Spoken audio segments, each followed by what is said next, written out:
नमस्कार दोस्तों, स्वागत है आप सभी का। तो उत्तर प्रदेश में नई शिक्षक भर्ती का विज्ञापन जारी होने जा रहा है। साथ ही साथ 69,000 बीएड ब्रिज कोर्स को लेकर के यहाँ पर अपडेट है।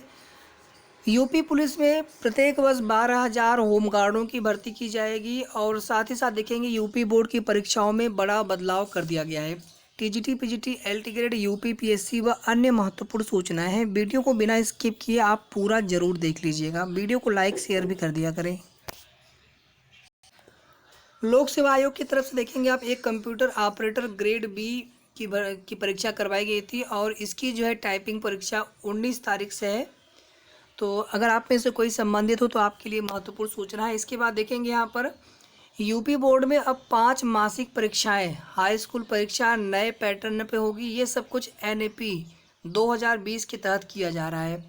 बहुविकल्पी प्रश्न होंगे, ओएमआर शीट पर प्रश्न होंगे, बाकी चीज़ें आप देख लीजिएगा। और भी इसमें राष्ट्रीय शिक्षा नीति के तहत स्कूलों में करियर काउंसलिंग, यूनिवर्सिटी रेडी कार्यक्रम के तहत प्रवेश परीक्षा की तैयारियों के लिए विशेष सत्र और अन्य वह महत्वपूर्ण सूचना है। यहाँ पर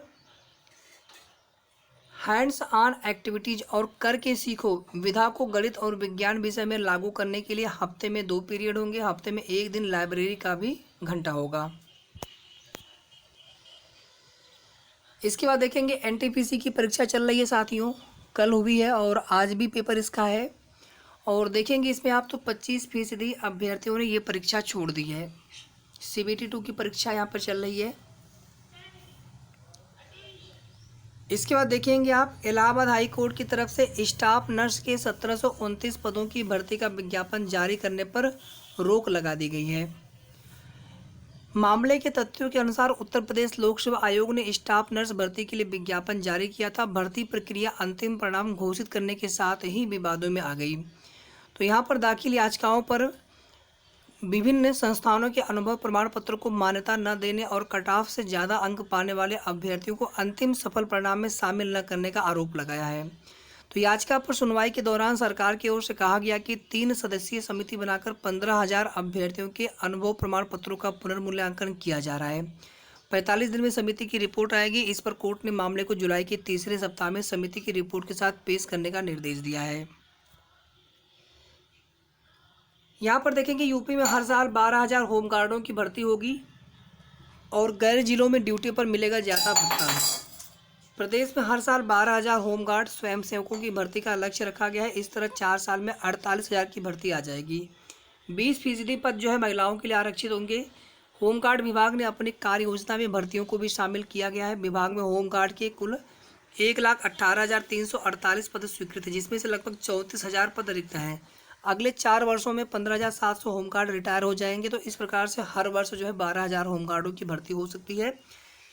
20% के हिसाब से 5,000 पद महिलाओं के लिए आरक्षित होंगे। विभाग ने अपने 6 महीने की कार्य योजना में होमगार्ड को ड्यूटी भत्ते के साथ 1 दिन का साप्ताहिक अवकाश देने का भी प्रस्ताव किया है। इसके अलावा होमगार्ड का आयुष्मान भारत योजना के तहत स्वास्थ्य बीमा कराने की भी योजना है।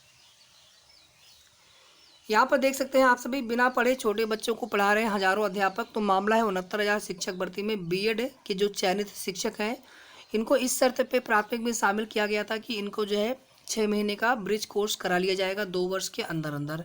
मामला हाई कोर्ट में चला गया था। इसके बाद फिर देखेंगे सचिव साहब की तरफ से कहा गया 25 अप्रैल की तिथि में हमने जो है प्रस्ताव भेज दिया है शासन को और इसके बाद जो है 27 तारीख को सुनवाई होती है। और आदेश में साफ किया है कोर्ट की तरफ से कि यदि समय रहते सरकार प्रशिक्षण नहीं कराती है, कोई विषम परिस्थिति पैदा होती है, तो उसके लिए बीएड डिग्री धारक शिक्षक जिम्मेदार नहीं होंगे। तो 72,825 में भी कराया गया था 6 महीने का प्रशिक्षण। 69,000 शिक्षक भर्ती से पहले नवंबर 2011 में आई 72,825 प्रशिक्षु शिक्षक भर्ती में भी बीएड डिग्रीधारियों को मौका मिला था। हालांकि सुप्रीम कोर्ट के आदेश पर पूरी हुई भर्ती में चयनित बीएड डिग्रीधारियों को भी 6 महीने का ब्रिज कोर्स कराया गया था। उसके बाद से बीएड को प्राथमिक शिक्षक भर्ती से बाहर कर दिया गया था। 2018 में एनसीटी ने फिर से बीएड को प्राइमरी शिक्षक भर्ती में मान्य कर लिया था 28 जून 2018 की गजट के द्वारा। तो देखिए यहाँ पर कब तक ये जो ब्रिज कोर्स कराया जाता है, 69,000 शिक्षक भर्ती में ही बीएड को पहली बार शामिल किया गया था प्रदेश में। अगर हाल ही की दोनों सुपरटेंडेंट भर्ती की बात कर ले तो और आप सभी जानते हैं कि अभी एनसीटी की जो अधिसूचना है उस पर भी सुनवाई हो रही है सुप्रीम कोर्ट में। बीएड और बीएचटीसी का जो मामला लगा हुआ है, और देखेंगे आप कहीं पर बीएड को मान्य किया जा रहा है, कहीं पर नहीं किया जा रहा है। जैसे आप देखेंगे हिमाचल प्रदेश में बीएड को प्राथमिक के लिए मान्य कर दिया गया है, तो राजस्थान में बाहर है, तो वह अन्य राज्यों में देखेंगे हाई कोर्ट में याचिकाएं पड़ी हुई हैं, उत्तर प्रदेश समेत। असिस्टेंट प्रोफेसर भर्ती की काउंसलिंग की तैयारी, जो भर्ती अभी पहले की गई थी विज्ञापन संख्या 50 के तहत, तो विभिन्न विषयों में असिस्टेंट प्रोफेसर पद पर चयनितों की काउंसलिंग जल्द शुरू होगी। आयोग ने हिंदी विषय के अभ्यर्थियों का परिणाम 16 मार्च को जारी किया था। इसके बाद कई और विषयों का परिणाम जारी किया जा चुका है, लेकिन चयनितों की काउंसलिंग अभी शुरू नहीं हुई है, तो अभी इंतजार खत्म होने वाला है। उच्चतर शिक्षा सेवा आयोग ने अशासकीय सहायता प्राप्त एडेड डिग्री कॉलेजों के लिए कुल 47 विषयों में असिस्टेंट प्रोफेसर की 2003 पदों की भर्ती निकाली है। प्रथम चरण में हिंदी विषय का साक्षात्कार पूरा होने के बाद परिणाम भी जारी कर दिया गया। इसमें 162 अभ्यर्थियों का चयन हुआ। इसी तरह सांख्यिकी, पादप, संगीत, गायन सहित कई और विषयों में इंटरव्यू पूरा होने के बाद रिजल्ट घोषित किया जा चुका है। तो काउंसलिंग हो रही है यहाँ पर।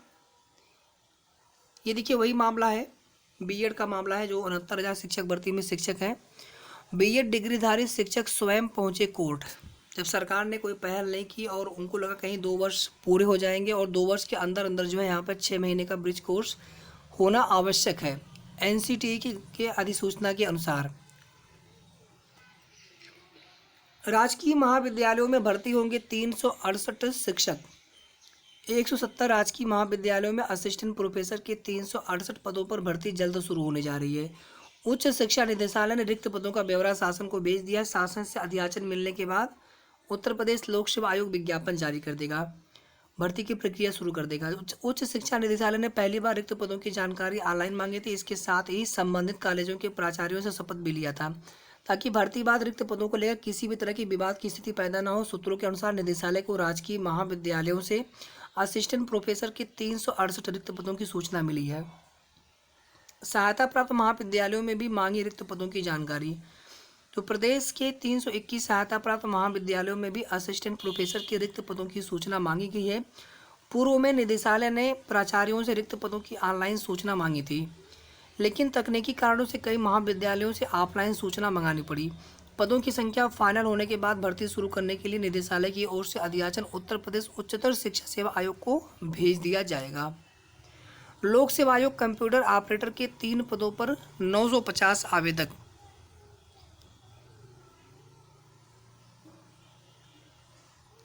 इसके बाद देखेंगे दोस्तों यहाँ पर टीजीटी पीजीटी अभ्यर्थियों ने प्रतीक्षा सूची में मांगी काउंसलिंग। प्रवक्ता संवर्ग और प्रशिक्षित स्नातक शिक्षक वर्ष 2016 और 2021 की प्रतीक्षा सूची वेटिंग सूची के चयनितों की काउंसलिंग की मांग अभ्यर्थियों ने उठाई है। अपर शिक्षा निदेशक माध्यमिक महेंद्र देव को सोमवार को ज्ञापन देने निदेशालय पहुंचे। प्रतीक्षा सूची में चयनित अभ्यर्थियों ने बताया कि नए चयनितों में कई का चयन अन्य जगह पर हो गया है। ऐसे में मांग की है कि रिक्त पदों पर उनका पदस्थापन हो, उसी तरह किया जाए जिस तरह वर्ष 2013 की प्रतीक्षा सूची के अभ्यर्थियों की काउंसलिंग कराकर पदस्थापना कराई गई थी। इसके बाद UPSSC की PET कट ऑफ वाला मामला है, जिसकी वजह से आप देखेंगे 11,42,638 छात्र जो है लेखपाल की मेंस परीक्षा से बाहर हो गए। सबसे शुल्क भी लिया गया था, फॉर्म भी भरवा लिया गया, लेकिन आप देखेंगे और UPSI स्कैम को लेकर के आप देखेंगे यहाँ पर SIT investigation of UPSI 2021 Twitter पर ट्रेंड हुआ। बाकी आप देख लीजिएगा। तो ये कुल मिलाकर के महत्वपूर्ण सूचना थी। आगे की जो भी अपडेट्स होगी नेक्स्ट वीडियो के माध्यम से। धन्यवाद।